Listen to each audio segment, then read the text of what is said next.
The following is a presentation of the Belly Up Sports Media Network. The 1420 Sports Bar Podcast, for beer sports talk and a whole lot more. Episode number 338 on this Thanksgiving Monday up here in Canada, October the 9th, 2023. Tonight's show, as always, is brought to you by SeatGeek.com, the SeatGeek app. Use promo code 1420pod at SeatGeek.com today and save so $20 on your first purchase there at SeatGeek. Remember, we are part of the Belly Up Media Network. Go to bellyupsports.com for all their great articles and other podcasts. It's Scrap Root Sports and the Rising the Occasion and everything else they got going there at bellyupsports.com. And thank you very much for making this a part of your day each and every day here from 1420 World Headquarters. Make sure you subscribe to our YouTube channel. While you're at it, you're listening, you might as well watch us too. Anyways, Dave, Thanksgiving weekend here. It's good. Like, it's relaxing. It's good. It's nice. We're the way we do things a little bit different down in the States, where it's a big hoo-ha. Here, you get a meal. You just sit and relax. How was your weekend? It was exactly like you said, and the weather is outstanding. It's uncanny for this time of year, to be honest with you. Never. It was short and t-shirt weather all weekend, and that was a nice treat. Got to get all those the chores that you have to get done around Thanksgiving. It's funny how the long weekend comes with it, a certain set of duties that you have to do.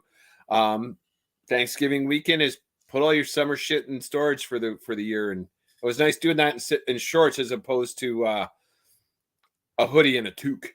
Yeah, there's no doubt about that. I've done it's crazy. You think about years past how, like, we're not going to get into the global warming and all that thing, but yeah, it was great this weekend. It was fantastic. And I went to up the homeland, Fort McLeod, yesterday, to Mom's place. And I think she was waiting for me to get there because, like I said the other night, the leaves they were just sitting there waiting for me. They weren't going away anytime soon. Like, and it's usually windier and all hell out there in the homeland of Fort McLeod. No, they were sitting there waiting. They didn't fly away or get picked up by some strange being. So I had to take care of some stuff there. But it was a good weekend all in all. Had a good bird. Had a good bird. That, and I over the years, like, I've gotten more involved in that. Like, I used to not, like, I just get there and whatever. But I've gotten more involved with the cooking and everything. I don't see what the big hubbub is. You put some stuff on it, you rub it up, you salt it up, put it in the oven, done. It really is quite easy. You stuff it full of whatever the fuck you want, and then it's done. Like, why it's this great big production over the years, and people checking the temperature and and everybody's checking on the bird. Everybody's all worried about it. You throw it in, you watch a game, see you later. Yeah, and you bring it out. And I think the thing is too that we've all realized that thing can sit on the counter for 45 minutes, an hour after you pull it out. Oh yeah, yeah. Just let it sit, man. And that's what the gravy's for, to heat that fucker up. Turkey doesn't have to be make hot. The gravy taste good. Yeah, 100%. No, it's. I always find that funny, the hubbub, and it's more so maybe. I mean, Americans do it differently. Like they have a huge feast and everything else. And yeah, here in Canada we do as well. But what it's a 4-day holiday there. Is you cook all day for 22 minutes. Yeah. Well, the one thing the thing that's most onerous for us is I make the stuffing from scratch on account of my wife's gluten allergy. So I make cornbread 2 days before, then I cube it up, and then I bake that, make some nice breadcrumbs with it, and then I make the stuffing. So, like, I'm not patting myself on the back or anything like that. Yeah, we did that here on Saturday night as well. We kind of, Deanne took care of the stuffing and everything else. So it was good and easy. Yeah, whatever. It was fun. Had a nice dinner at the homeland Fort McLeod and came back today and got back at her. Anyways, Dave, the NFL season got going again. Do you guys have yams? Do you guys do sweet potatoes? We did sweet potatoes. We did some coleslaw, homemade coleslaw that Mom made. We had mashed potatoes, gravy, the bird, buns, the stuff, right? The stuff. Sweet potatoes can jam it. I never eat that. I didn't have see my plate. No, I didn't have any. I think we left the leftovers at Mom's. Like, we split things up, obviously, and then that one just stayed there. That didn't make that didn't make the 24-minute trip down the highway to Lethbridge. No, there's one of those things with marshmallows on top, or like a candied nut thing, or nothing. No, there was something that my grandma made years ago, and it was this green jelly salad thing, like Jell-O. But it was solid green, like you couldn't see through. Like it wasn't like it was so solid you couldn't see through. Like it wasn't translucent, transparent, nothing. It was just green. It was horrible. Like, it was absolutely horrible. Was it? No, it was a Jello. Like it was a Jello salad thing. I never once ate it. Like not ever once. I'm always on the table every year. Like Christmas, Thanksgiving, Easter. I never once had it. That Like, must be a Ukrainian thing. no, she was Scottish. Yeah. Oh. That never got ingested once by me. It could have been underneath the table for all I remember. I never once ate it. Like not once. And I wasn't shy about telling her. Like, no. She was a little we won't get into that, but she was a little bit ornery and everything else. But yeah, crazy the food that you remember that you never ate. You ate it once, and you're like, I'm never. That was child abuse back then. Like I tried that once. Yeah, crazy. Dave, the Week 5 NFL season wraps up tonight. You got the Green Bay Packers, the Oakland Raiders getting at her tonight in a battle of teams that aren't really going to be going anywhere anytime soon, so it doesn't much hit the airwaves a lot. But there was some upsets yesterday, some games that were great, some games that were not so great. Lots going on. Like, who are your winners and losers over the weekend, and who's a team that's like their heads and shoulders above the rest, and who's a team that you're like, yeah, that's who they are. Well, I think the team that announced their presence with authority yesterday was the Niners laying the curb stomp to Dallas. The One Stars didn't know what was happening to them. Like they thought they were starting to believe their press, just a little hiccup against Arizona. But the Niners and old Brock, they ran the One Star show last night, and they sent them home packing with their tail between the legs. Actually, the tail wasn't even between their legs. That Micah Parsons was beaking off, saying, "Like, no, we're just as good as them." No, you're not. They're obviously not, because I was going to talk about them a little bit later on, but while we're getting into that, I was looking into it because that Christian McCaffrey, and I'm not a McCaffrey. I hate Stanford with all my being, I guess. But you got to respect the way that kid plays football. He's not even a kid anymore. He's been around the league for a lot of years. But they have to be putting him not just in the MVP conversation. Usually MVP in the National Football League always just goes to the best quarterback, and it's just kind of how it goes, because the quarterback's the most important player on the field in the National Football League. And we've established that. But this McCaffrey kid, I think it's 14 straight games with a touchdown and all-purpose yards and on and on and on that it goes. And he just seems to do whatever he wants out there. He might get worn out by the time the 17 games is up, but they got to be thinking about this McCaffrey kid being not only MVP, but he's kind of pushing towards Patrick Mahomes light territory with how good he is. I agree. Like, it's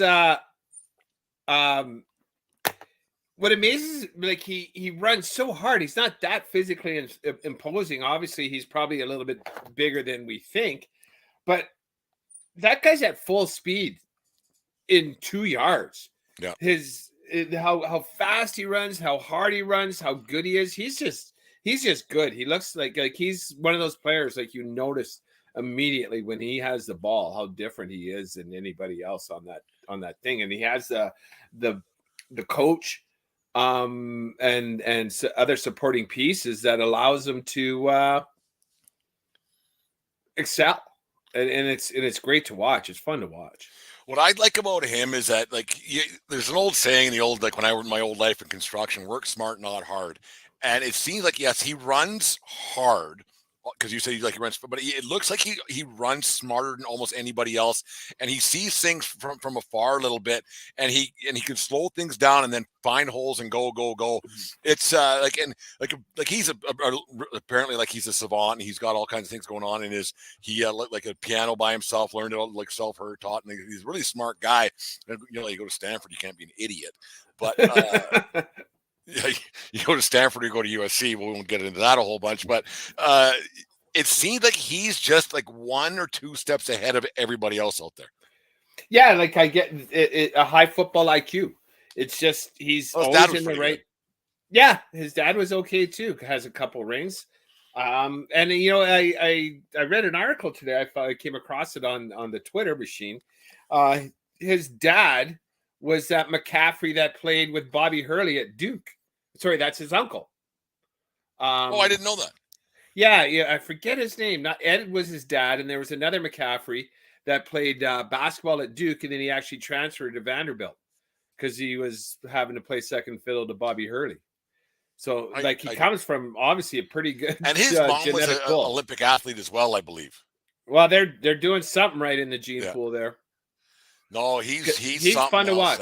No, he's fun to watch. That Niners team's rolling. I the Philadelphia Eagles are also 5-0 unbeaten. But I right now, if you had to say the best team in the National Football League, who they beat. You can only beat who's in front of you. And the Niners have taken care of everybody handily so far. They kicked the shit out of everybody. Yeah. Yeah, and it's not close how good that football team is with a quarterback only paying $750,000 to this year. So that helps. It doesn't hurt to not have to pay your quarterback a whole bunch of money. You kind of think, why are we paying these 40 guys $40 million when old big cock Brock is getting things done all on his own? He's lonesome. He's actually, I read this last week, he still has a roommate in San Francisco that he lives with, and they split rent. I saw as well that his folks still have it. Like they run a hot tub place in Mesa, Arizona, or something. And if they can't get, that's going to be a failing business, having a hot tub company in Arizona. I'm just saying. Well, what if it's so maybe they call it a spa company, because you don't have to have it at 100, right? You can have it at 80, and it might be a cool down tub. I guess at night it cools down a little bit in the desert there and everything else. You probably don't use it from the months like in Canada. We use it from. One of those things. Well, it may say Arizona too, right? You got people looking to spend money, right? You got to do something. No, Big Cock Brock's. I know it's a remarkable story. He's the real deal. Yet to lose a regular season game. It's unbelievable. Loser for me this weekend, Dave. And I watched this game. It was one of the games I had on yesterday. Baseball, with the games hadn't started until later on today. I've got a little bit of a problem with the way that's done. I understand the ratings and games and everything else, but I watched that Baltimore-Pittsburgh game through and through from pretty much beginning to end. And to me, the biggest loser, and they almost get that "fuck that team" moniker this week, is the Baltimore Ravens. We've been trying to get that team to the next level for a long time. Lamar Jackson touting his praise, and on it goes. And somehow that game, Pittsburgh had no business winning that football game yesterday. They have a -61 plus-minus point differential, and on it goes. We're not ones to do stats here at the 1420 World Headquarters by any means, because most of the time we can't even count. But it's one of those things. Like, Pittsburgh did not deserve to win that game. It was a good effort on their end to do it, but that Baltimore team is getting close to fuck that team status. I would be so frustrated if I was Lamar Jackson. It wasn't his fault. Like, how many drop passes did you see there? And then the running backs fumbling the ball. Like, this isn't on Lamar. This is on his weapons dropping. If it's not Mark Andrews, that Zay Flowers dropped a couple. That other goofy name, he dropped a couple. Like, just especially on third down when it's a 10-yard pass, fucking catch that thing. It frustrates me so much. I'm not really a Baltimore fan, but I'm a fan of Lamar Jackson. I think if he has better weapons, guys that can catch the ball, that's all we would be talking about. He's I'm not going to say just as good as Pat Mahomes, but he's just as good as Pat Mahomes. He just doesn't have guys that can catch the fucking ball. He's just as good as Christian McCaffrey. He is. Right? Probably faster, yeah. One of those things. Yeah, it's frustrating to watch that team, and that game. Like, I'm happy for the fan of the van. His Pittsburgh Steelers won that game. God, I couldn't. You wonder how his pulse was throughout that game yesterday. He's a big Steelers fan, as everybody who listens to our show knows about old Jim out there in New York. But because that team didn't have any business winning that game, a couple turnovers at the end of the game to make it all said and done. And yeah, it's they're 3-2 and they lead the division. And you never know. You win 4 or 5 more games, and you might get. Well, I got to win probably 6 more to get in nowadays. You got to get to 9 wins, and it's not a real possibility to win 6 out of 11 and get yourself into a playoff spot. Yeah, and that's the Pittsburgh kind of win. They win 2 or 3 games like this every single year, and I don't know if that's Pittsburgh attitude, the mystique, whatever, but they find a way. And they're like, I even tweeted it out and I tagged him. Like, I wonder what fan in the van's pulse is right now, or heart attack rate, because it was awful to watch. They were being dominated on both sides of the ball. He probably chewed down his fucking cigar right down to the butt, just about, trying to fucking keep his nerves down. And yeah, my God, getting the cherry into his lips. Yeah. It was. I won't say it was an ugly game, but it was a frustrating game to watch. how the Ravens weren't finishing them off. They just kept leaving points on the board. They gambled at 4th and 2. They could have put a field goal on the board there late in the first half, but I don't know why, but they find a way to lose, and Pittsburgh finds 2 of those games to win every year, which is just makes me scratch my head. You know what I found? Like you look at the scheduling, guys, and I think we may have talked about this last year, or I don't even know if we talked about it. But it's one thing that caught my eye yesterday was before most people were out of bed yesterday, the Buffalo Bills lost to Jacksonville. That was a setup game, 100% to Buffalo, because Jacksonville was sitting over there in Europe, in London, there sitting there waiting for Buffalo to come over here or go over there and everything else, and that is kind of a shitty deal for a great deal for Jacksonville, because they go there and they play a couple of home games a year for whatever reason. I don't know why they're the bona fide home team of Wembley Stadium, wherever the fuck they end up playing those games. But the other team that has to roll through there, that's a pretty shitty deal. It's not a far flight for a lot of those teams, but it's just it's a like if you go from the West Coast to London, it's a long ways. But going from New York to London, it's not that bad. So you should be able to acclimate yourself a little bit better. But Jacksonville has a definite home field advantage when it comes to those, especially the second game that are over the way. Well, especially the way they did it up, yeah, because Jacksonville had been there for 10 days now. They're actually settled. There's no jet lag whatsoever. I don't know when the Bills team decided to fly over, but there is some jet lag. I got to guess probably six time zones is my guess, and then also waking up earlier in the morning, because that game started 7:00 our time. So what is that? So 9:00 Buffalo, New York time, and they're not used to playing at that time. Yeah, like we said earlier, math's not really our strong suit, and having to do math about time zones, I've never understood that. Like, fuck. Like, I understand time zones, but when you get over to Europe, I don't know which one's which, and you got Greenwich Village time and this time and that time, and I don't fucking know whatever it is.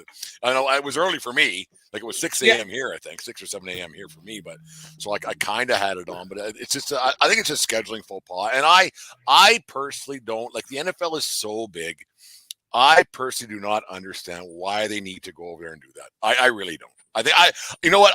I think it's fucking stupid. There it is. I said it. I think going over and playing games over there is fucking stupid. It doesn't do anybody any good. I don't mind it. You know what? I'll say that when I get out of bed on my sleep-in day and there's already football on, I like it. I like having my coffee and putting it on the iPad and having my morning smoke in the sun and actually watching football instead of having to watch the talking heads tell me shit I already know, or at least think I know. I don't mind it, and I don't care. I've cut that out. The morning smoke? No, well, that too, but the morning, the Sunday morning NFL countdown, I've cut it out. I don't watch any of it anymore. Same. I like all busy. And like it's a bit hypocritical because we have some betting sites that we're aligned with. We don't use them very often, obviously, but all that it's just absolute fucking drivel.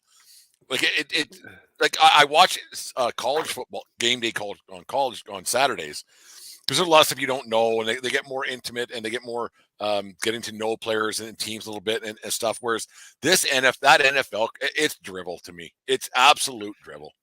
Everything I want to know, I have found out already on social media during the week. Or I'm a click away. I don't have, like with college, I would have to do a deep dive to find out something. Whereas I'm a click away from finding whatever they're talking about on TV on Sundays. It's ridiculous. And it's on 3 different channels and everything. Fuck it. It's stupid. Acting buffoons, right? You know, like Jimmy Johnson and Terry Bradshaw and like I couldn't give a fuck what you guys have to say. Even, you know, the anchors I like. So it's JB with that crew. Rich Eisen, I love the shit out of that guy. But listen to Mariucci and Kurt Warner, like those guys can fuck right off. Yeah, I don't care.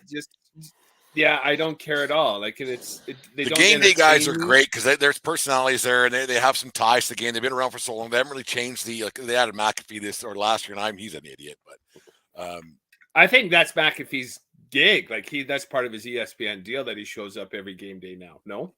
That and he's still on Barstool, and I think is his big. Like he's his Oh no, podcast, he's with ESPN now. Yeah, he's a big deal now. his podcast is rather large, but yeah, it's. I don't know why he doesn't sit down. He'd be much more comfortable and not as annoying. But Let's tag him. Maybe let's get him on. We should have him on. Reach out.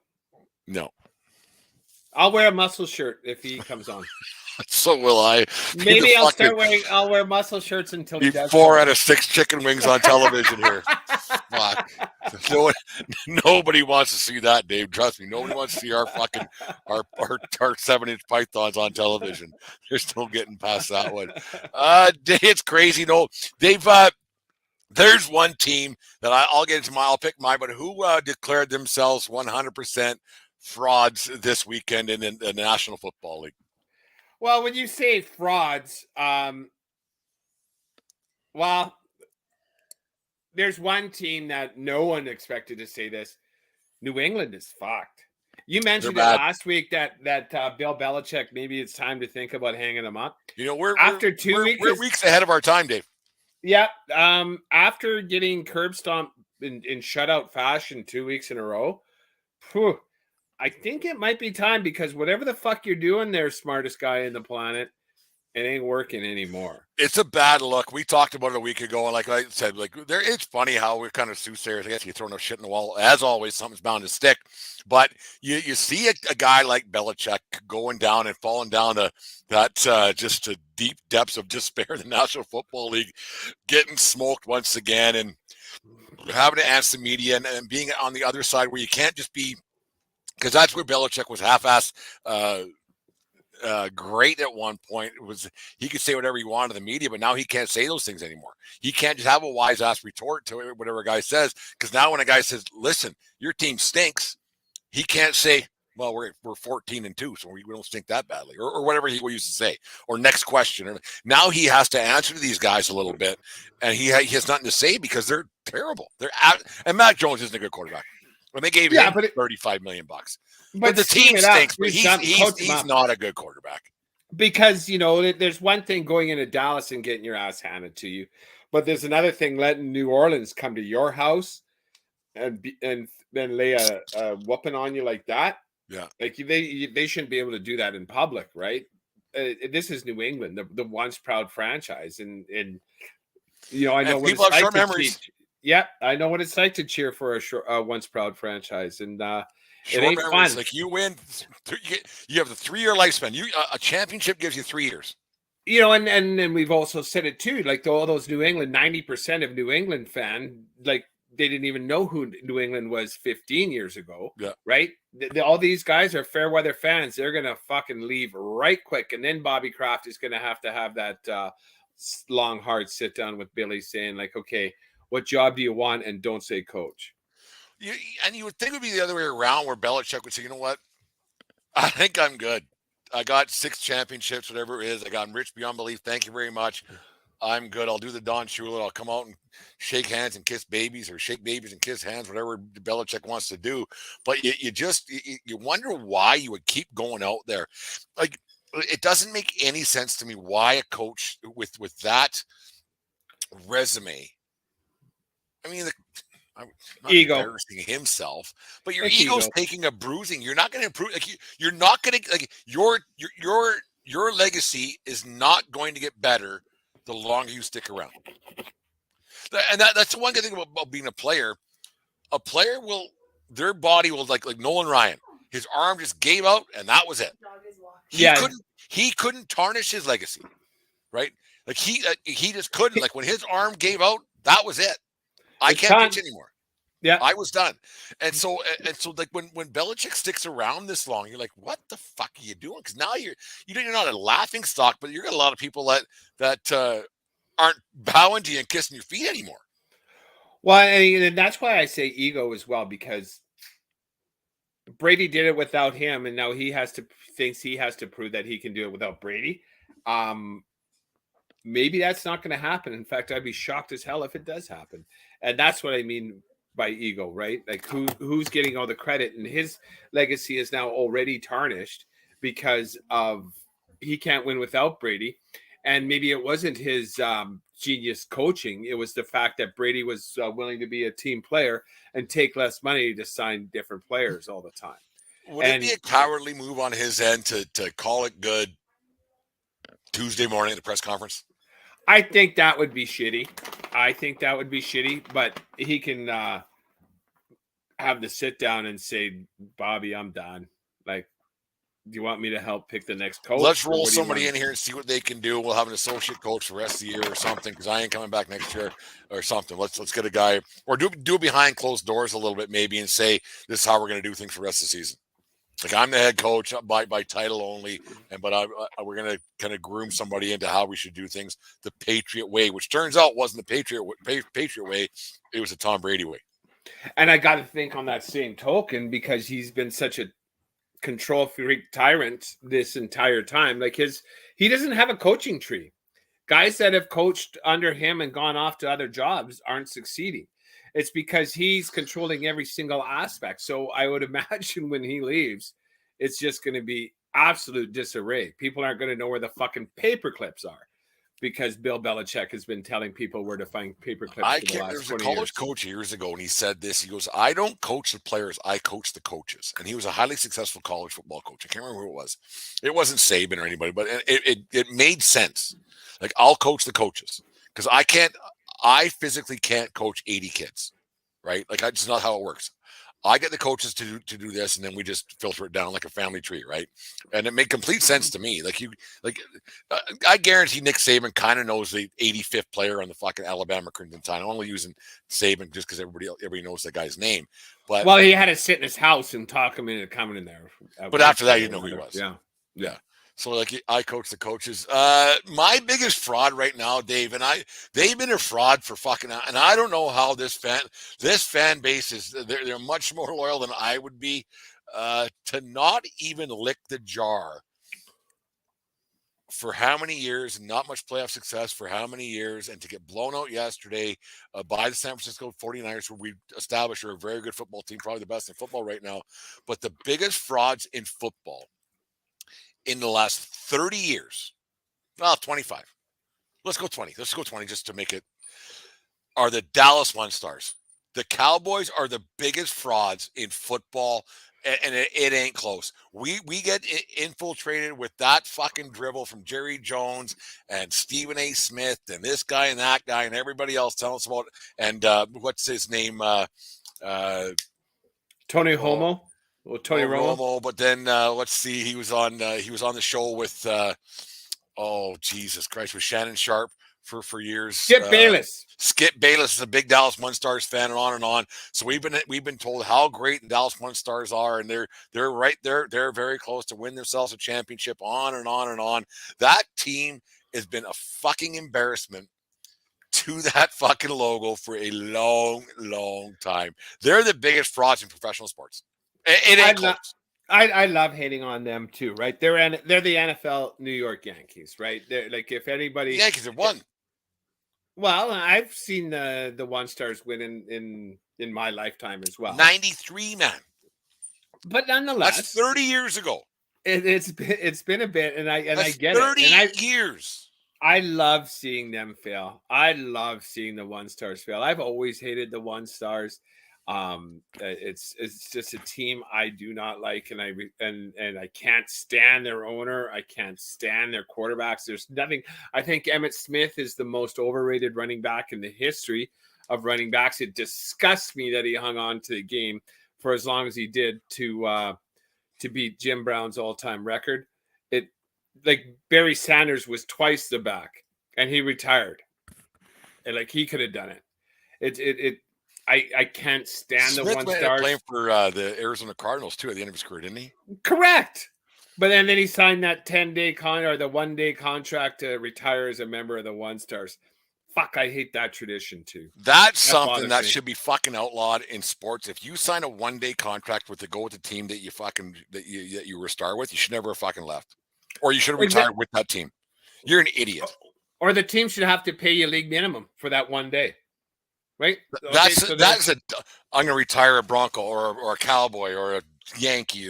Then why you just retired her in the first place? Oh, just fuck off. Just come there and announce your retirement there, right? We Yeah, all just knew say, why like, I was what- left. what- Yeah, it was You nothing signed a one-day personal. contract to forever be a New York Yankee. Shut the fuck up. It's Shut stupid. up, you donkey. Who Yeah, came up with that?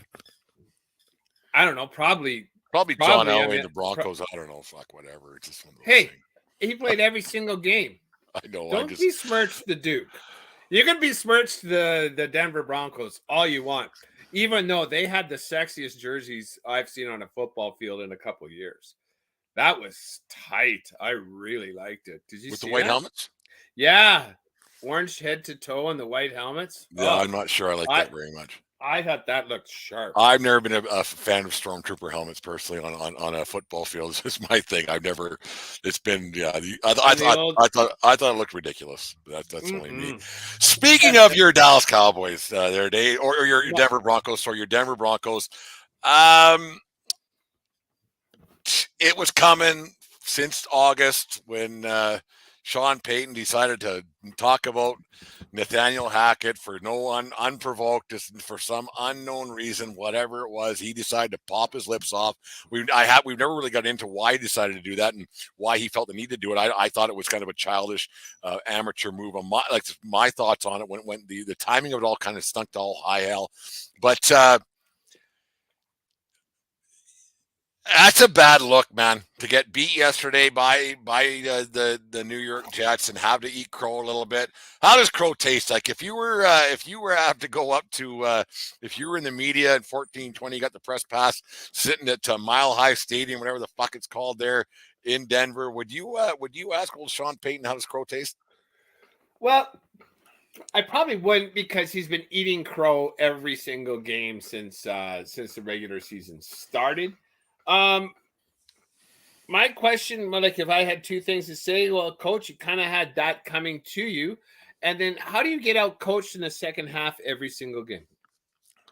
Well, exactly, and that's what it was.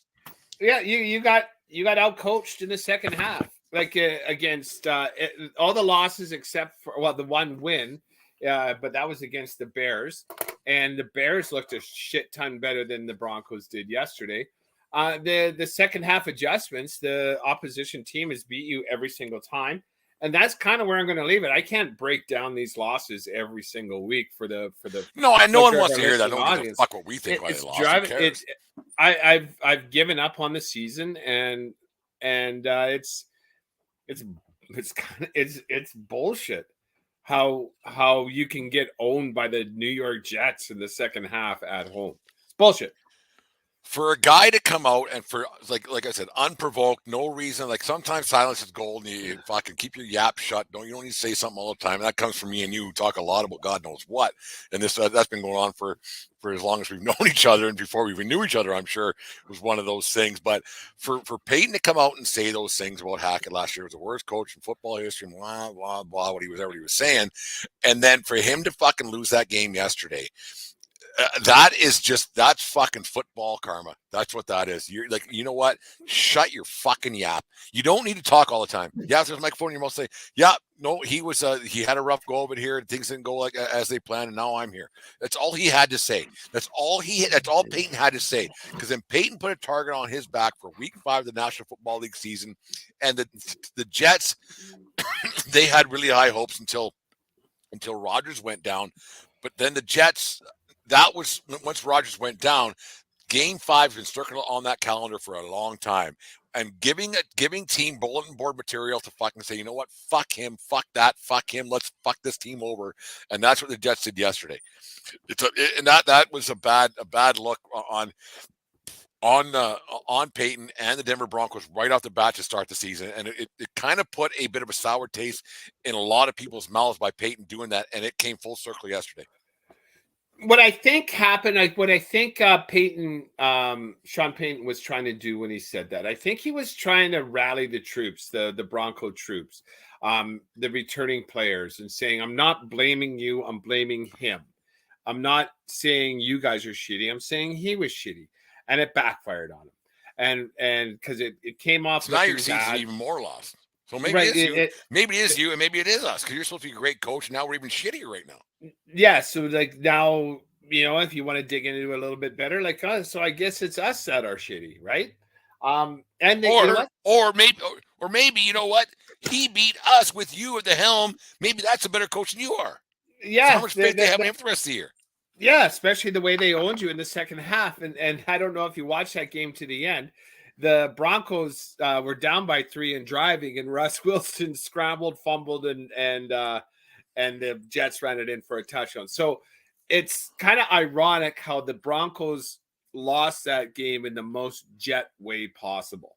And then so, maybe that was a bit of karma biting Denver and Sean Payton in the ass, but it can't get lower. I don't know what you're going to do with this defense here. Trade for some pieces, trade for some picks, because we still haven't even played Kansas City twice. And I'm not looking forward to those games. No, I don't think there were a lot of people outside of Bronco country that were cheering for the Denver Broncos yesterday. And that's coming from like I don't give a fuck, like whatever, but there's a lot of people are like, that guy, that was a bit of a dick move to talk bad about someone for no reason. Like it didn't benefit anybody. But that's what, because I remember listening. I was actually listening to a guy. I can't remember where I was. I was walking down a one-way street looking for someone to meet, and it was in my ears about that. And it's like, why the fuck would he do that? That's the first thing that came to mind, and it came full circle yesterday. I just was just like, why? That makes zero sense. Well, and that's why I was saying, like, the only possible motivation was to try and unify the team and let them know that I'm not blaming you. I don't think it's your fault for being so awful last year, even though, right? So, but maybe, we are awful and we got to do something different. They moved the ball well. Like, as a general rule, Krusty has been doing pretty decent moving the ball, but his second half, the offensive play calling in the second half for for Denver was awful. Every adjustment that the Jets made was bang on, and Denver couldn't do sweet FA, and it's frustrating to watch. At least, this wasn't the game like to put us at 4-1 that we lost. It was a game to put us at 1-4, and big fucking deal. We're not making the playoffs now. We're playing for pride, and let's see what happens here, because they'd be better off losing the next 12. I don't know. It's going to be a long season, but I watched that team give up on the coaching staff against Miami, and it's so early in the season to be giving up on coaches.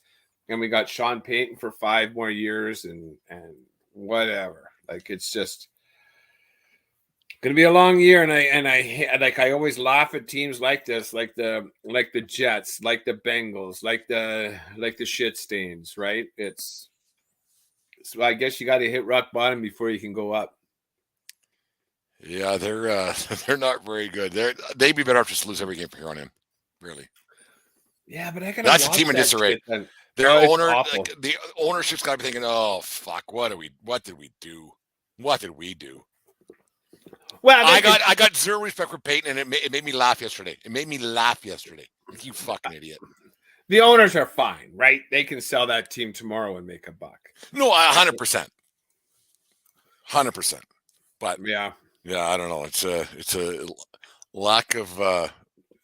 I don't know. It was just it made me laugh yesterday. And even if you weren't a Broncos fan, we'd be talking about it on the podcast. If you were a fucking Eagles fan, we'd be talking about this. It just turns out you're a Broncos fan. It's a bad luck, and it came full circle yesterday.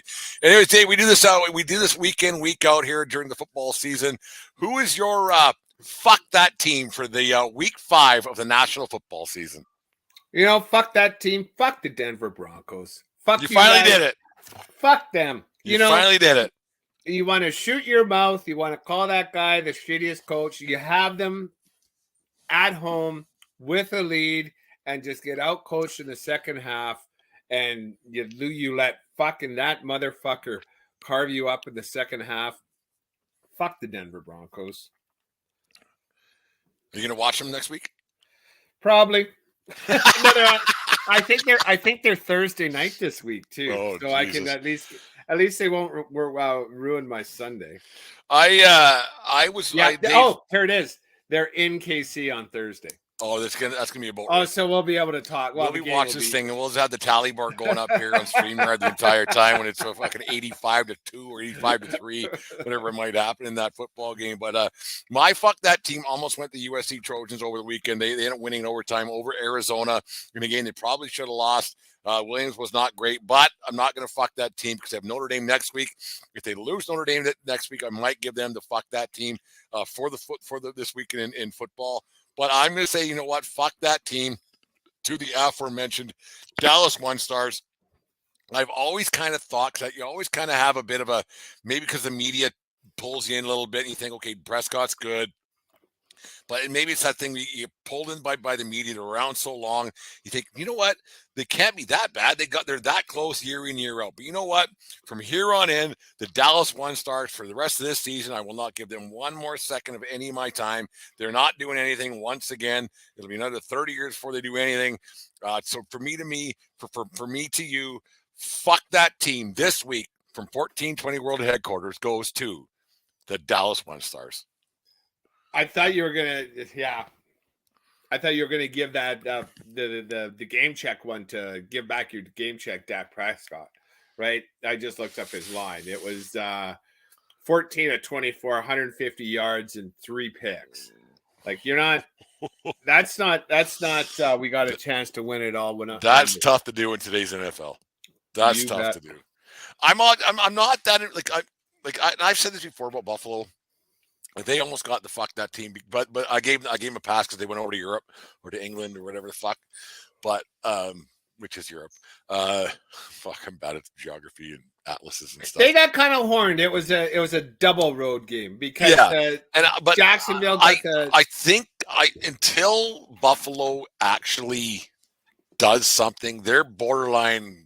Fuck that team because everybody christened them Super Bowl champions last year. And then this year they're like, well, you know, they're okay, and they were, you know, look at the Buffalo Bills. They're getting to very close to fuck that team category in my books. Yeah, this we're a potential. This is shitting up the pot year for me.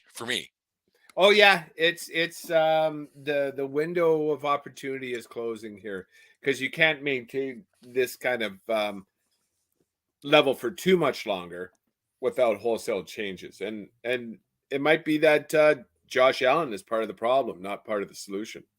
There you go. He's the you know what? I was doing a little bit of something for tomorrow, but you kind of got to think that Josh Allen is Brett Favre 20 years later. Like forcing things he doesn't need to, kind of doing things he shouldn't, bigger than the team. Like it's just one of those not because I hope that it doesn't turn out the same way the Favre story turned out, being a complete dickhead that he turned out to be. But you look at a guy, the way they play the game, taking chances, forcing things you don't need to. You can there are some on the field comparables that Allen has to Brett Favre. No, I agree with it. That's a good comparison, but on the field only, right? Always trying, always wanting to complete that pass as opposed to maybe throwing it out of bounds and live to fight another down. Off the field, he's a total different guy. Favre was always an egomaniac douchebag. I don't see that at all in Josh Allen. I think he's a team player. Favre's? Yeah. I think he's going to court. He has to testify in Mississippi under fraud charges. Well, there's a situation here, yeah. Yeah, he's a bad guy. Hope he keeps his pants on. Well, Jen Sturger, whatever her name was, he'd know better than anybody else. What a fucking disaster that turned. If the guy would have just went into oblivion, if he would have just retired when he retired, was it 2008? I think it was when he said, "So that's enough for me," and then he gave the reins over to Aaron Rodgers. He could have just rolled off in the sunset and been a legend forever. Like really, for sure. But he didn't. He demanded that trade. He demanded the trade to the Jets the first time, and the Packers told him, "Go fuck yourself." That's crazy. Sorry, he wanted to go to Minnesota, and they said no, and then he ended up going to the Jets for a year. Go to the Jets. Went to Minnesota and almost won an NFC Championship game. They lost to eventual champion. I think Arizona. No, they lost to the New Orleans Saints and Reggie Bush. Why do you even ponder that pass? Because he's a real gambler. Anyways. Yeah. It's it's been a fun few weeks to get football going a little bit here now that the weather's supposed to actually. It's funny, hockey season starts tomorrow here. The NHL season starts tomorrow, and the weather's supposed to turn actually winterish around here. From what I saw a couple of days ago, I haven't checked the forecast. I quit checking the forecast because I like wearing shorts and sandals. Oh, same. Like for our American fans, it was like mid to high 80s all weekend. It was crazy, man. Oh, it was ridiculously nice. And it's not supposed to get bad. It's supposed to be still. I'm looking right now between 19. Yeah, it's supposed to be mid-teens all week. If it's 15 to 19, I can handle wearing shorts and flip flops. When it drops below that, that's when I'm done. Yeah, and it's all dependent on the sunshine. If it's cloudy and if it's cloudy and 15, it's pretty chilly out there. Yeah. It's also wind chill of minus 42 here, and where we are, sometimes the wind blows away. Well, that's not till December, so thank God it hasn't been too windy. I hope you didn't just jinx it. But anyways, the 1420 Sports Bar Podcast, for beer sports talk and a whole lot more. This segment was brought to you by SeatGeek.com and the SeatGeek app. Use promo code 1420pod at SeatGeek.com today and save yourself $20 on your first purchase for whatever tickets you might be going to. Get yourself some hockey tickets. Season starts tomorrow night. And or football tickets, but don't pay a cent to watch those Denver Broncos. Well, at your own peril. Because if you live in Denver, would you go to a game right now? Maybe they're cheap and I'll bring the kid. Like I don't know. Like what would be max if you lived in Denver that you and Josh would go to a game with a 1-4 record and a team in disarray? What's the max you would pay? If I lived in Denver, there is a chance I would have season tickets. There is a chance that it's a once a year thing that we break the bank and get good seats. So I'm not going to break the tradition just because my team is bad. But if I had seasons, I imagine they would find their way onto the SeatGeek app a lot more than normal years. I would be the sellers. Is there a promo code for putting tickets on the app? No, you get a percentage after SeatGeek takes their fucking cut and whatever it is. Yeah, it's one of those. Oh, okay. But nonetheless, yeah, it'd be a tough year. But what do? The sun shines on the dog's ass every now and then, and it's not our year. It's not our decade. A blind squirrel finds a nut once in a while. That nut is well hidden this year in Bronco country. Anyways, the 1420 Sports Bar Podcast, for beer sports talking a whole lot more. They found that nut in Soldier Field of all fucking places. They actually won. They won this weekend. The Chicago Bears. They should be 2-2. Yeah, they beat the Commodores. Commodores are bad. Lana Rich and the Commodores. I still think they're not that bad, but Justin Fields is kind of figured it out that game, but oh well, we'll see what happens. A lot of season left. The 1420 Sports Bar Podcast, for beer sports talking a whole lot more.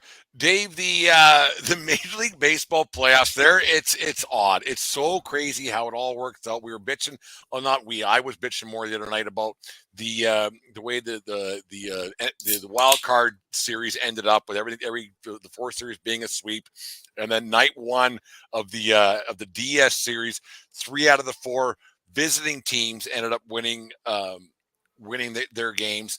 And I got thinking, Jesus, it's almost not fair. And I mean, life isn't fair. Wear a helmet, life's hard, but it's almost not fair for these teams to be sitting at home for 4 or 5 days after the season ends, and then they got to jump into competition against teams that got to play in front of raucous crowds, and on it goes. And I got thinking, it's got to be a little bit tough for these teams to jump into let's say second round of the playoffs when the other team got to play in the first round of the playoffs. That makes sense? It totally makes sense. We always call it, the rest versus rust, right? Is it good to set up your lineup and rest your pitchers and have everybody ready to go, as opposed to being a wild card team having to play meaningful games up to game 161, right? It's on paper, it makes sense. Of course, you want that 1 seed. Of course, you want home field advantage going in. But sports is one of those things where momentum is it's more important than anything at times. A hot team is hard to beat, regardless of how much talent or experience they have on it. And a couple teams found out, right? Baltimore in particular. Like I feel bad for those guys. I bought a fucking hat. Fuck Aaron at Brutally Honest. Like I bought a fucking hat. And you guys go and lay them fucking eggs on walk me. 10 guys. You're never going to win with walking 10 guys. I don't care what you do. If you walk 10 guys in a playoff game, you're going to lose. Yeah. And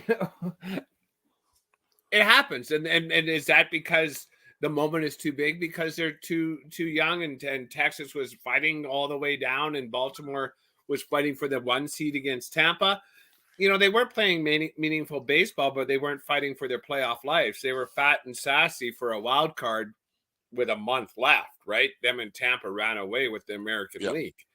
So I don't have the answer.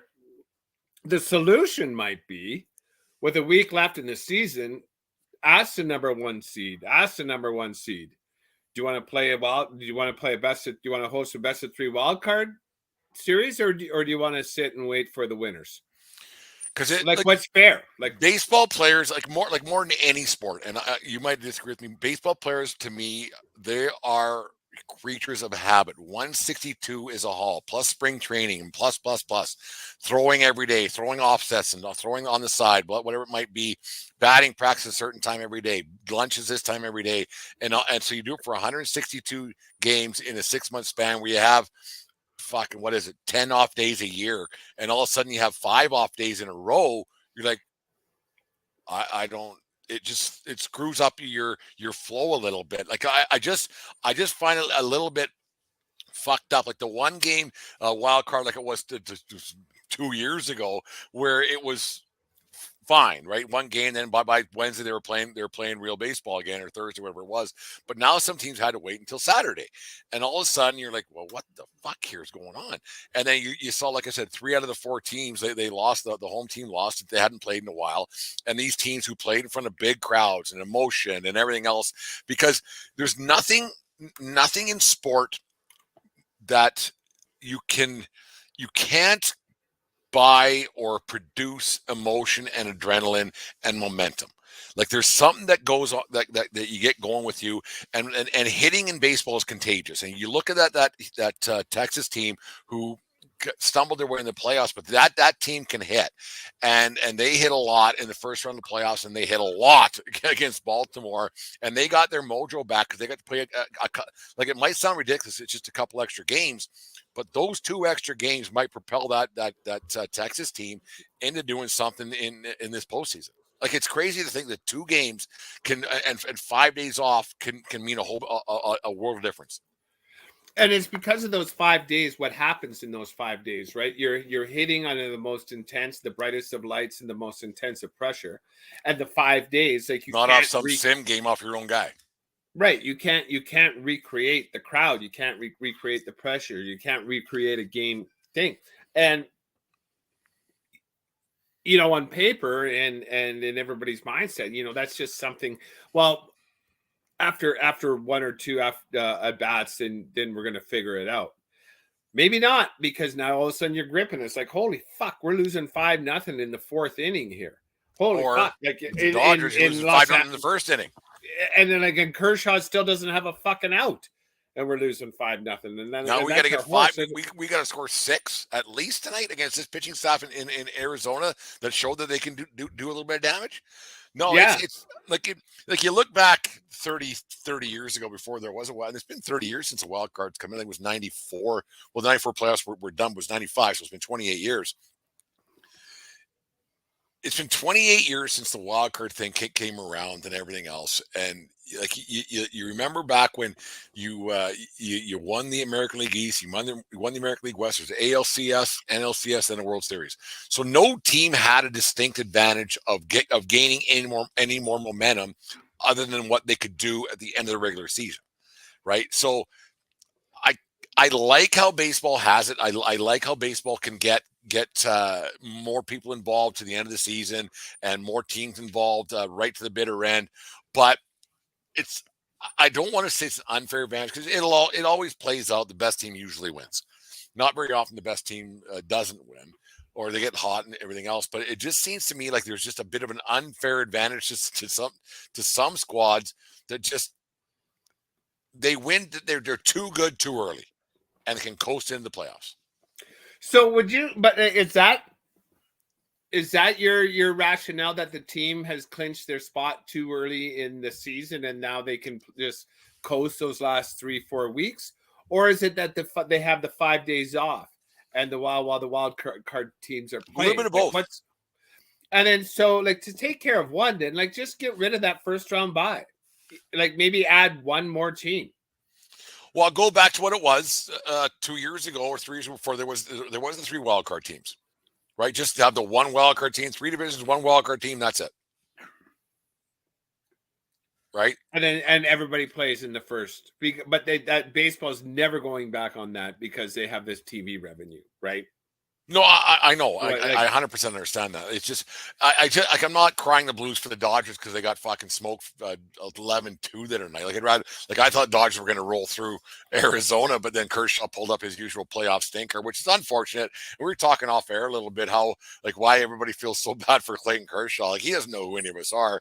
But and I don't have an answer for it. I didn't have an answer off air. I don't have an answer on air. But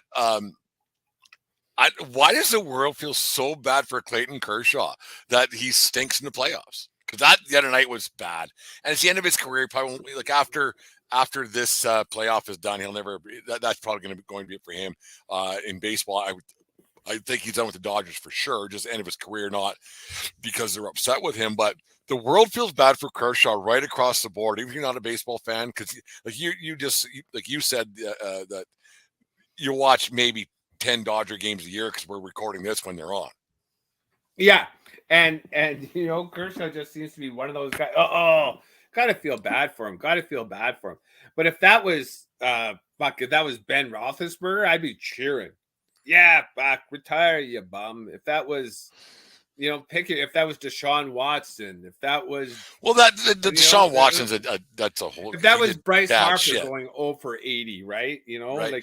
And that's the other thing too, right? Like when Pedro Martinez was going through his fuck him, fuck that guy, fuck him, and that was a lot of people, not just Yankee fans, but there's a lot of people who didn't like Pedro Martinez because they don't even know him, and it's the same kind of thing. Like people feel bad for Kershaw, but when Martinez was going through shitty times, people were like, good, fuck him. Yeah, because he defended himself against old man Zimmer, and that would have been right around this time, about 20-30 years ago. It was 20 years ago this week, actually, when that happened. Yeah, I do. Yeah, it was either the week before playoffs or wild card playoffs. It was something. Yeah, no, it was in the ALCS. Yeah, it was in the ALCS. Yeah, Zimmer. I 100% blame Zimmer on that one. I'll never. Well, Zim got a little rambunctious. No getting around that. It was fucked up. The Baltimore Orioles. I kind of expected them to burn out a little bit just because they're young and everything else. And Texas spends a lot of money on talent, but man, the things that kept them so great all season long, I think the pressure got that young team a little bit yesterday, and the pitching staff walking 10 guys. That maybe they're not done. You can win 3 in a row. Winning 3 isn't hard. Winning 3 happens all the time in baseball. Baltimore never got swept all the time. Baltimore never got swept all year. Yeah. So all they got to do is not get swept, and then anything can happen in Game 4 and bring her back to Baltimore, and then that'll be a fun game to watch. I still have faith in the team from Baltimore, but you know what I do because I have zero faith that Nathan Eovaldi and all his Tommy Johns are going to be able to put a win together. He lost in the first round there, and I think Eovaldi's going to choke again tomorrow, and he's on the hill for Texas tomorrow. Tommy Johns, and he got Tommy Johns in both arms, I think, just for something to do. Just one for fun. Whatever. Because I got 3 in this arm. I was going to get 1 in the left arm as well. It's I think that the Baltimore can win Wednesday, and that's another thing. They're not playing until Wednesday, so it's 2 more days off for Baltimore. So they're only going to end up playing 3 games in 7 or 8 days. It's just it's messed up. Yeah, that is messes up, and I can totally understand how that can fuck up with a team's routine, right? Because of any other sport, there's just routine. You're either traveling or you're at the park at 10 in the morning for some BP and hanging around, right? Like Because hanging everybody's around. banged up this time of year, and 3 or 4 days ain't gonna fucking solve your problems. No, it's not going to hurt it health wise, but it's not going to help it mojo wise, right? You play through it Yep. at this point. You know, in the 3-day thing, maybe they did the Wade Boggs trip on the way to Arlington there. You know, just get a 98, good old 98 Miller Lights and a bucket of chicken. See you later. Yep. That's It ain't my gonna kind of make us fucking play prep. worse. Yeah. Why not? Like fuck, get the colonel on there and get that fucking bow-tied motherfucker handing out some drumsticks and thighs.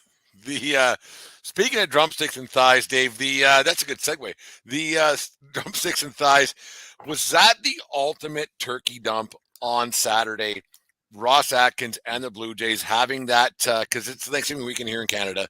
Was that the ultimate turkey dump, trying to get not noticed by the media, by people out having a good time, weather is nice, on and it goes, to have that press conference on Saturday afternoon talking about the Jays season, have the end of season wrap up, and then I thought that he threw manager John Schneider under the old Greyhound bus. Fucking where you be heading, Greyhound? The whole thing under the fucking. I thought that was one of the most cowardice moves I've seen in sports management history in a long time.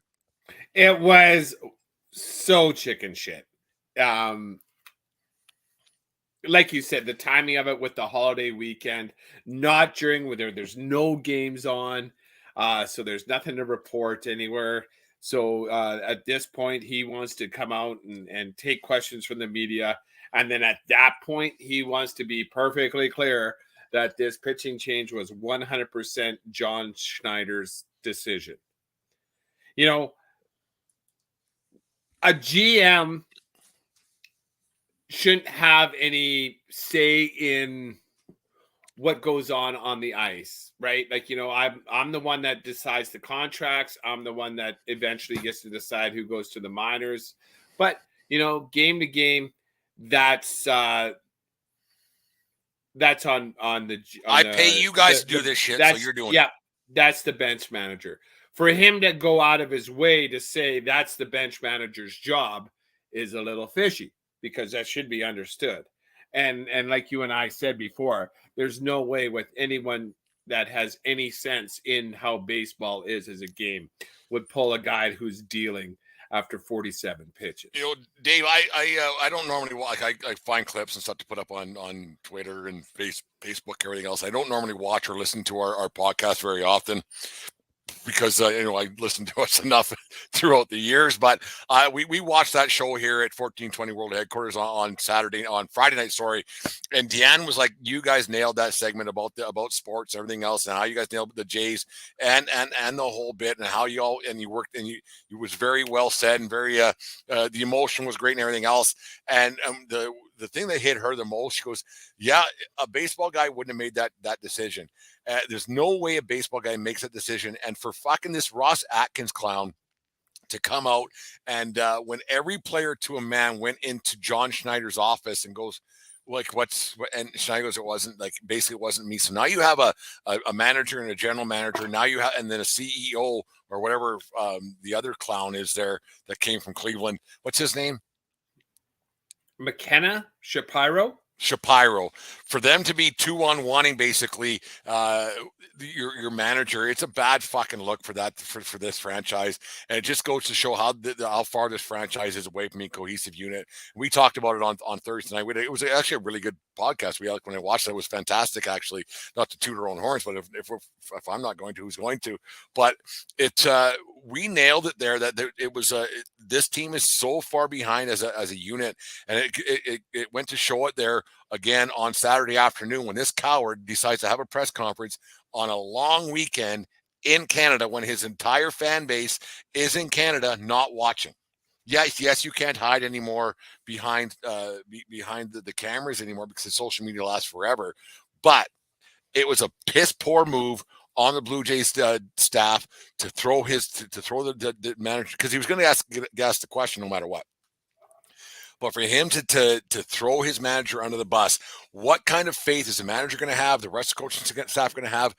Other players, free agents, on and on and on it goes. What kind of faith they're going to have to come up to Toronto, which is tough to get players to go to anyways.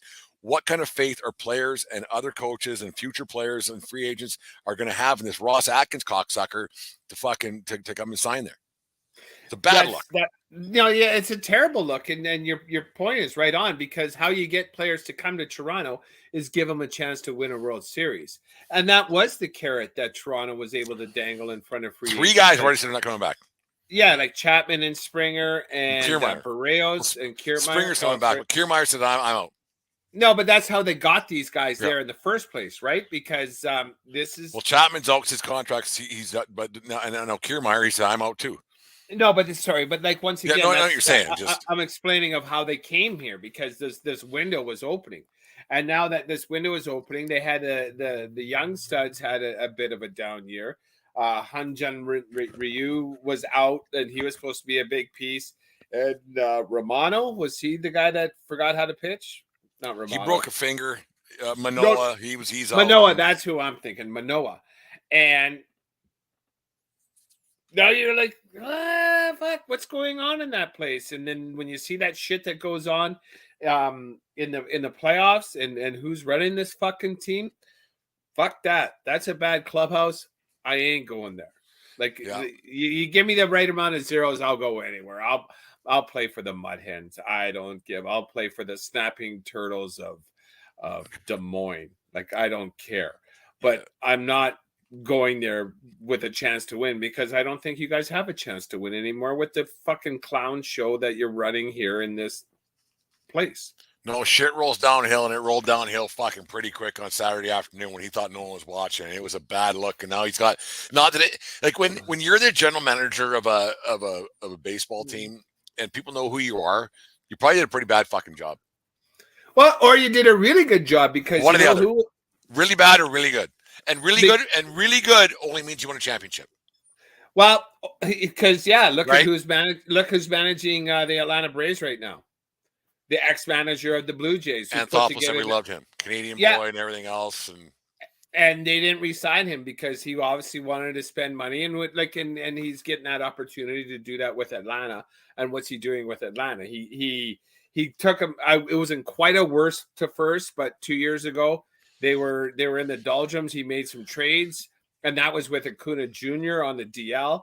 And now he put together probably the best roster in baseball, and they got a late win against the Phillies. And now they're winning a piece tonight, beating the Phillies tonight. That was they were out. They were left for dead tonight in about the 8th. They got that home run like before we went on air there, and I kind of ruined it for you. You're streaming, I'm watching it 8 seconds ahead of you. Jesus, I don't know how you do it. Like, I don't know how you watch a game without being 100% live. Well, and this is as live as I could do while we're podcasting. If I was sitting upstairs, I'd be watching it live. But I have to stream it to be able to watch everything. Like here, I'll show you. I got 3 things going on. No, I know. I trust me. There's a lot all the time. You can't be 100% live all the time. Who's won the World Series? Like as of right now, a week and a half into the playoffs. Or a week in the playoffs, they started a week ago today. Who's as your thought process changed? Who do you got winning? We'll do this every week. I think the Astros. Fuck, they're good, and they're working Minnie, and I can't see Minnie coming back on them. I really can't. That Minnie tried yesterday, but then just want a piece there. But I just think the Phillies or the Astros are really good. Yeah, and they know what to do, right? Like as much as like I forgive him, but I'll never forget. Like 2017, it's a long time ago now. Jesus, crazy how much time flies like that. But Dusty Baker had one of those in between inning interviews last night. He's a class guy.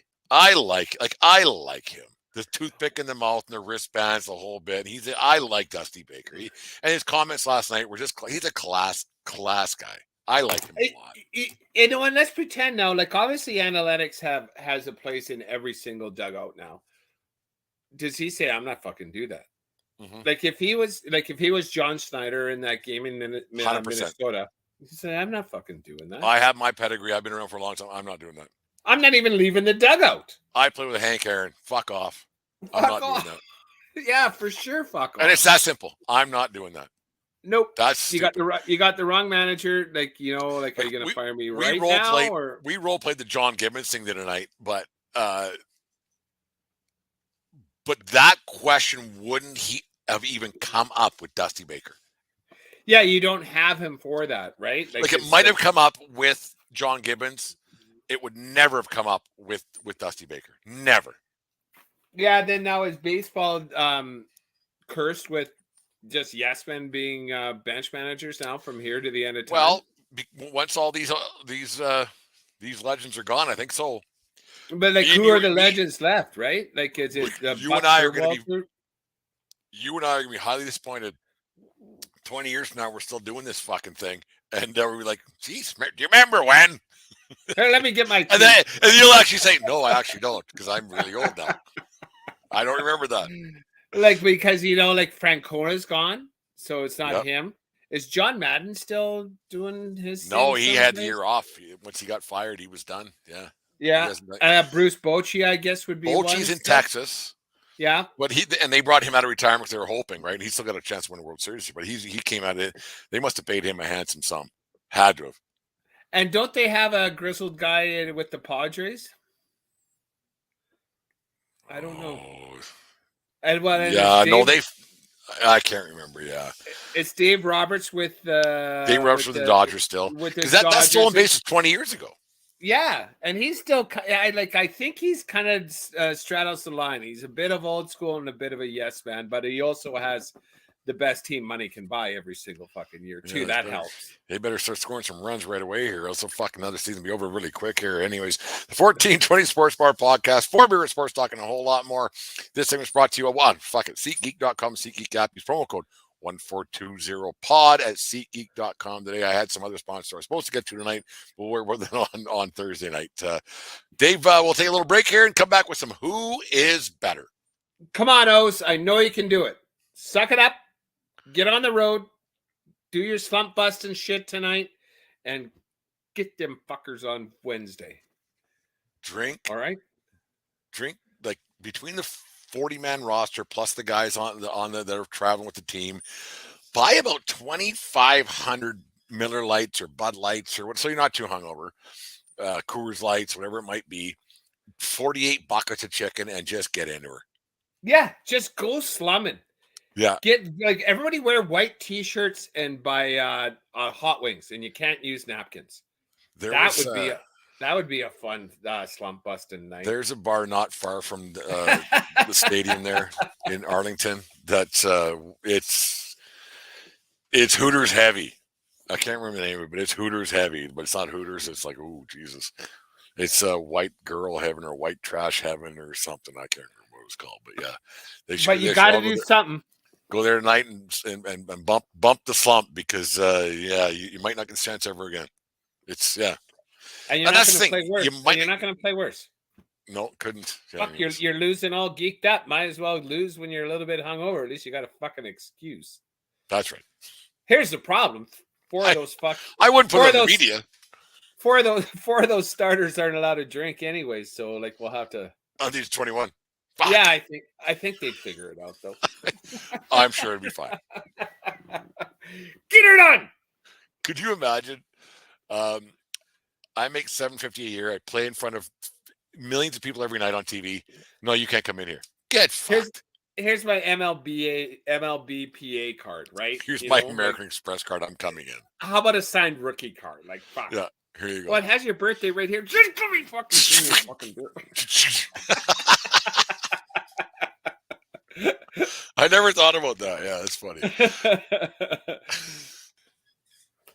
Dave, we've been through this song and dance a time or two before, but let's do a little Who is Better to end this Thanksgiving weekend off here at 1420 World Headquarters in Style. You ready to go? Oh, yeah, I'm always ready. Dave, who is better?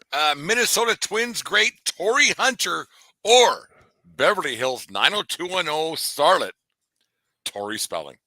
Torrey Hunter, without a shadow of a doubt. I don't think Torrey Hunter made the Hall of Fame, but he's one of those names and players that you saw in baseball. I think he must really have had good player. 20-year career. center fielder, and then he finished off with the Angels, I believe. I think you're right. Yeah. Yeah, I liked him. Never ridiculously. Yeah, there's a reason he's not in the Hall of Fame. Didn't he make that catch in the All-Star game with Barry Bonds in center field, and Bonds put him over his shoulder? Wasn't that Hunter? Yeah, that it was. It absolutely was. Right. Yeah. Seemed like a good guy. Seemed like athletic player, really guy. good. Yeah. Actually, Torrey Hunter might have won one with the A's. With the Angels. That Rally Monkey year when. No, he was still in Minnesota then. K-Rod. Okay. But it doesn't matter. Yeah. It's not important. But yeah, Tori Spelling fan, no? No, she can fuck right off. She wasn't a very good-looking girl back then. No, she was made of plastic when she was 18 years old back there. The only reason we know her name is because her dad owned half of fucking Hollywood. Yeah. Had her putting in something. Yeah, she was my least favorite person on, like, whoever was playing Brandon Walsh's platonic best friend. Andrea, was that her name? Yeah. I liked her better. I liked her more than Tori Spelling. Yeah, Andrew was way better than Donna. Donna was a bit of a lame duck and everything else, and she was set up to be the princess. I never liked her very much. She was she couldn't act, and she wasn't that hot either. Yeah, she wasn't. And then she has some sort of cockamamie reality show now. And yeah, Tori's, I don't know. Yeah, Tori Spelling, she sucks. But anyways, Dave, who is better, Chris Collinsworth on the NFL? He's everywhere in the NFL, or comedian. Chris Tucker. You know what? Chris Collinsworth, I quite like his color.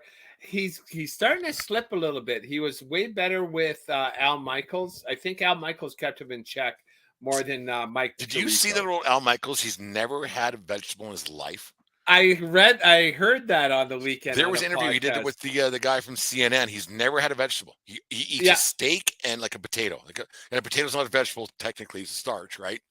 Yeah, and he's never had a carrot. He goes, it's useless. It doesn't. Well, because carrot was in particular. Like, what vegetable would I eat? Well, what about a carrot? Absolutely not. Yeah. And he goes, how do you know? Because I look at it and think how. Why would I have that? That might be. Yeah. Because I made it this far. You know what? He has. He's got a point. 75 years old, pretty charmed life. He's doing all right. Has a fucking steak delivered to him between fucking at halftime, eating away. Maybe he's like Samson, right? Like when Samson cut his hair, he lost his strength. If Al Michaels eats a vegetable, he's going to lose his voice. Yeah, give a vegetable, the voice goes away, and that's it. Chris Collinsworth or Chris Tucker. Chris Tucker, I get it. He's a comedian. I've never actually seen his stand-up. Fucker makes me laugh. Those shows he had with Jackie Chan, and like one of the lines I still use for Friday. You got knocked the fuck out, and also and I don't give a fuck what Big Worm says. Those two lines are in my lexicon, and that's because of Chris Tucker. Chris Collinsworth, like I said. Former Bronco, former Cincinnati Bengal. Oh, I didn't know he was a Bronco. He was a Bengal. Yeah, he had a cup of coffee with the Broncos. And he realized better to retire better to burn out than fade away. Yeah, well, I don't know. Yeah, because I think he played in that Super Bowl with Ken Anderson, coffee drinking Ken Anderson, and that was Boomer. It's not important. I'm going to take Chris Tucker on that just because he has those two phrases that are burned in my mind forever. I'm going to be saying you got knocked the fuck out when I'm 85. I remember when you brought up the Jackie Chan thing. Those movies were funny, but I remember Jackie Chan was on Regis and Kathy Lee, and I don't know why I remember this, but I remember when they were recording those movies and they were doing the pressers and going all over everywhere. And that's why Jackie Chan was on Regis and Kathy Lee, and I'm not going to say the word, but Jackie Chan said, Regis asked him, like, what do you remember most about being with Chris Tucker doing this movie? And then Jackie Chan, in a heavy accent, obviously, he says, my N-word. It's like, oh, Jesus. And obviously he didn't say N-word. And Regis was like, uh-oh. This ain't good. Yeah, it was one of those. It was really, really funny. Like, uh-oh. If now we're going to cancel now compared to what it was 30 years ago, obviously. But I was like, oh, he didn't just say that. No, he did. He did. But Yep. you don't have to squint that hard to give him a pass. No, Right. it was fine. Like, it was fine. I was like, oh, yeah, it's funny. Like, I look back It on is now. I funny. still laugh. I don't give a fuck. Whatever. He didn't mean any harm by it. Like, it was just funny, right? Yeah, he meant to be funny by saying it. Because Chris Tucker was saying it, so he thought, I say it too. Whatever. It doesn't hurt nothing. And you know what? It didn't. It was context, delivery, and intent. Yeah. Right. And he was on a morning context, show. delivery, and intent. That's what it was. 80 million housewives and Brent Redlinsky watching. That's right. I don't know why. Anyways. Dave, who is better, Ron Howard of Ron Howard fame, or the current general manager and president of the Seattle Kraken and Hockey Hall of Famer, Ron Francis? Oh, fuck. I like Ronnie Franchise. He's done it. He's done good work. Won that cup with Carolina, which I'm a little bitter because it was against the Oilers. What, back when we were still married? Well, yeah. Yeah. I'm going to take Ron Howard on this one. Richie Cunningham over Ron Francis? Oh, for sure. And then after that, he just made hits. Like, he was a director. Apollo 13. That's the only one that's coming to my mind. It's really good, eh? Yeah, it was really good. I never saw it. You never saw Apollo 13? No. Chet from Weird Science was on that. Paxton, Tom Hanks, Gary Sinise. Oh, yeah. That was a really good show. I'd watch Apollo 13. Ron Howard, because I think it's harder to make it as to have a 50-year career in acting than it is to have a 10-year career or 15-year career in hockey. You know what was a really good Ron Howard project was American Graffiti. I mean, that's a long, long time ago. And people, you're thinking Steven Spielberg, I think. Ron Howard was in the movie. Oh, was in it as an actor. Yeah, he was an actor, and it was that movie was surprisingly good. And I haven't watched it for a lot of years, but I remember watching it for the first time when I was like 14, 15 years old. And it took a turn how he ended up going to Vietnam and his buddy didn't and everything else. And it was, who was the other guy in that movie? It doesn't much matter, but no, it's a great movie, like a fantastic movie. Yeah, it was a good. Harrison Ford was in that. I think Bruno Kirby was in that. Yeah, it was a really good movie. That's old, and I think that was the first movie. That was George Lucas. That was the first movie he ever directed. No, I like that movie a lot. It was really quite great. Dave, who is better? Jesus, I wrote this one down. I don't know why I did, but I did. But who is better, Stephen A. Smith, or it's Halloween season right around the corner? So horror film, horror writer, everything else, Stephen King. I don't like any kind of horror. I can't. It's tough for me to read horror books. I've read like one or two Stephen King books. I've read a couple of those. That you get scared, Dean Koontz. I just don't dig horror for the sake of horror. I just don't. I like a good thriller, but I don't like horror. And then so on that note, I'm going to say Stephen King because I can't fucking stand Stephen A. Smith. Am I the only guy on the fucking North America that hates Stephen A. Smith? No, there's a lot. I'm not a fan. I think he's a blowhard. I don't not fucking get it. But I think he's a bit of a blowhard. I just don't get it. I think that he's really fake, and I think he doesn't do enough of his own research. This is my own personal thing. I think he lets his interns do a lot of reading and writing and arithmetic for him, and he says a lot of stuff. I mean, both of us are blowhard. So whenever somebody raises their voice for no apparent reason, you can tell they just want for the effect. And I think Stephen A. Smith's one of those guys. Yeah. Does that make sense? He has the respect of his peers, and ESPN is paying him an absolute astronomical amount of dough, and he pushes the needle, and I don't fucking get it. And also too, he's really NBA heavy, and I could give a fuck about the NBA. Well, I lost all respect to near the end of the Yankee season this year. He went and got the You got the opening pitch at Yankee Stadium, and he might as well have fucking thrown it into left field. It was wide, and like to be a baseball fan like that and everything else, and say how he grew up a baseball player and a Yankee fan, and to not be able to throw a baseball, I lost all respect for you. I know you lose your touch, you lose your arm, but you know what? Fuck off, and stay fucked off. Stephen A. Smith can fuck off. Yeah, Stephen A. Smith can fuck off. Like, so, and it's just maybe because I don't live in the States. I don't know. But give me something I don't like as opposed to something I hate.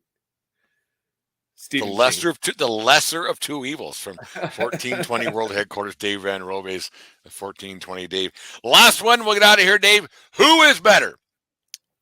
Dennis Eckersley or Dennis Leary? Oh, I was hoping you were going to say Dennis Quaid. The Dennis Leary, that asshole song I had pretty much entrenched in your head back in the late 80s. Oh, because I'm an asshole. Like I walk around in shorts saying, how about this heat? I'm an asshole. Dennis Eckersley, you got to really tip your hat to him. He was the first guy to start as a starter, went through his battle with alcohol, redefined himself personally and as a professional as the first great reliever we've ever seen with those A's teams. Like, until Robbie Alomar Jr. broke him and broke the mystique. Dennis Leary does a lot. I dig his style. There was that, Suicide Kings, where those university kids kidnapped what was his name? Christopher Walken. Did you see? I think it was called Suicide Kings. I like Dennis Leary more than I like Dennis Eckersley. I think Eckersley had a better career, but I'm going to say Dennis Leary. The Eckersley, it was doing the 1420 in the morning today, and Eckersley, it was 30. It was on this day in 1988 where he closed out the fourth straight game in that series in '88 versus the Boston Red Sox in the ALCS that year. Like, he was unbelievable, and then he ran into Kirk Gibson's bat, and that was it. Right, one of those deals in '88. But yeah, man, but he was untouched. Eckersley was so, and he wasn't striking guys out. It was ground ball after ground ball after ground ball. Come in, throw 12 pitches, game over. He was as clutch as a good. Yeah, he was clutch before Mariano Rivera was clutch. Yeah, right? No, he was so good. Like, Eckersley was just a stud, and the hair and the mustache, and like you said, how he came out, he reinvented himself after his little bout with alcoholism, and everything else, and then playing for the Boston Red Sox, and fuck the Red Sox. But no, I like Eckersley a lot. A lot. Like, I got respect. Like, even like that Oakland A's team, yeah, they had McGuire. And yeah, they had Canseco, were perpetual fucking fuckheads, but they also had Ricky, and they also had Rick, and they had Dave Parker and Rick Henderson, and Dave Stewart, and on and on it went, man. Those, and Tony La Russa was before he turned into a fuckhead. Those teams were, those Oakland teams, they had some fucking style and swagger, man. Like, even like you look at those what was it, '89 when Canseco hit that one of the fifth deck at Skydome. Like, people were like, these guys are superhuman, man. Because they were. Canseco autographed that camera. I remember he hit the camera on the upper deck and with the ball, and those Oakland teams were superhuman with some swagger and everything else, and man, they underachieved. They only got one ring. The one World Series, And that was the earthquake ring. That was '89 World Series against San Francisco. Because then they lost in 1990 against Cincinnati, and that was basically the it. Reds. Because then they ran into 91 or 92 against the Jays, and then that was it. And then that was they were always those there. teams should have won a whole bunch more. Yeah. I agree. It goes so hard it is to win, because those teams were unbelievable. Yeah, because that window, we remember it because that's the time when we were pretty hardcore. Well, I myself was a pretty hardcore Jays fan. They were on, and they were on, and then the Jays were losing to Detroit, and finally they got over Detroit, and then they were losing to the A's. And that's one thing that I think that baseball's lacking now with the wild card, is that those rivalries don't happen anymore because you have so many teams who make the playoffs. Because there's more teams have a chance on October 1st than had a chance on October 1st in 1992 or 1978 or 1956. So the rivalries aren't there anymore. Yeah, so I guess. Am I wrong on that? No, I'm hearing what you're saying. I'm just trying to put the standings together in my head here right now. So it would be then Baltimore versus Houston on the best. Yeah. In a best of seven. And then that's it. Right? And then it'd Not be bad. Dodgers Braves. No, because the Braves were in the American League West.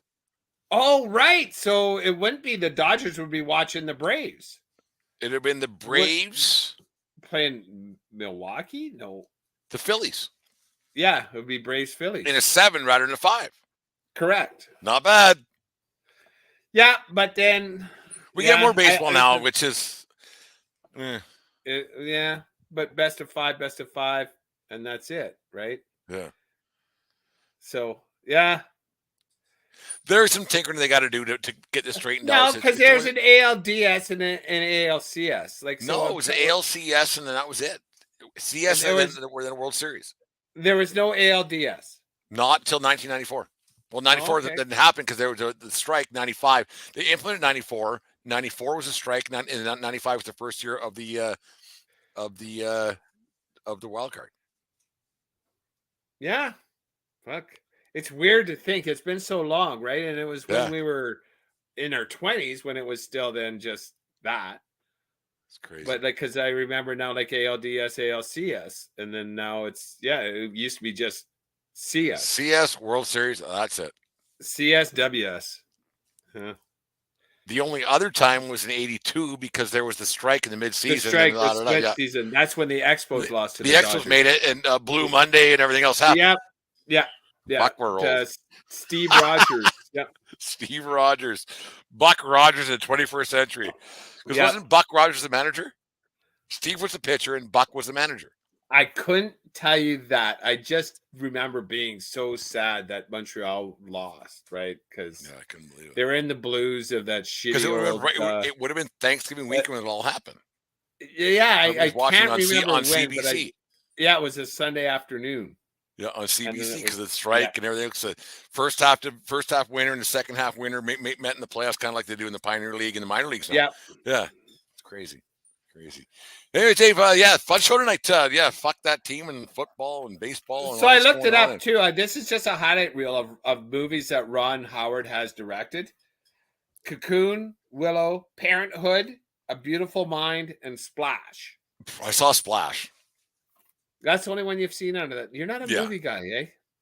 Well, good movies I watch. Parenthood, Beautiful Mind was a good movie. Cocoon was a good movie. Splash was just funny. Splash was good. Daryl Hannah, Tom Hanks. Daryl Hannah and Tom Hanks, yeah. And Apollo 13, but you've never seen that one. No, that was a good movie. It can't happen. It's bullshit. Well, no, they never did land on the moon. So of course, that's right. Yeah, but like on Apollo 13. Well, they did go back. Who? Apollo 13 was the third manned moon mission. Apollo 11 landed on the moon. Dave, Apollo I'm too busy 12 to read right now. Like it's fucking tough. I'm not asking you to read. I'm just saying. Apollo 13. Yeah, follow the facts. Ransom, The Paper, Far and Away. That was Tom Cruise. Backdraft. You must have liked that one. No. Gung Ho. I remember that one. Never saw it. Splash. Night Shift. No, you're not going to remember these ones. But anyways, Ron Howard was over. Who did I pick that over? Ron Francis. Ron Francis, yeah. The more movies you name off, the better Ron Francis gets. I disagree. And he was Richie Cunningham for biggest nerd on the planet. Anyways, 1420 Sports. Hey, what do you got we've been threatening about doing this for a while. Make sure Thursday you bring out a tip of the cap to somebody. Oh, a tip of the cap. Okay. Tip of the cap. Tip of the cap Thursday. All right. We've been besmirching for 3 years. It's time it's a weekly segment, tip of the cap to somebody every Thursday. Okay. All right. 1420 Sports Bar Podcast. 4 Beer Sports Talk and a whole lot more. Take care of each other. More importantly, take care of yourself. You need you around. Keep your stick on the ice. And what else, Dave? I'm going to tip my cap to Jim Hollywood, thanks for all your efforts, and don't swing at high pitches. Happy Thanksgiving, Jim, and we'll talk to you next week. We'll, anyways, there's lots going on. Gobble, motherfuckers. Gobble, gobble. I hope you guys had a good Thanksgiving. We'll talk to you guys again on Thursday night.